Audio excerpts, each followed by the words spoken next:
Hi everyone, welcome to this video. Today I'm going to show you how to uninstall applications on your Mac, whether you're using a MacBook Air, MacBook Pro, or iMac.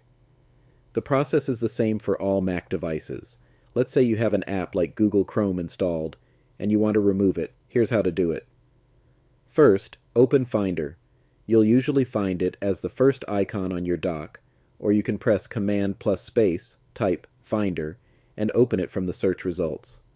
Once Finder is open, look in the left-hand sidebar for Applications. If you don't see it, click on Go in the top menu bar, then select Applications from the drop-down. Inside the Applications folder, you'll see all the apps installed on your Mac. To uninstall one, simply select the app, for example Google Chrome, and press Command plus Delete on your keyboard, or drag the app to the trash bin in your dock. But here's something important to note. If the app is still running, your Mac won't let you delete it. You'll get a message saying it can't be moved to the trash because it's open. To fix this, go to your dock, right-click on the app, and choose Quit.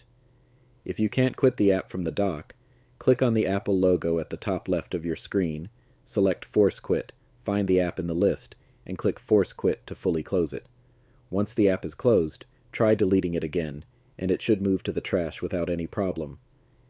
In some cases, especially if you're not logged in as an admin, your Mac might ask you to enter an admin username and password to confirm the removal. Just type in the admin credentials.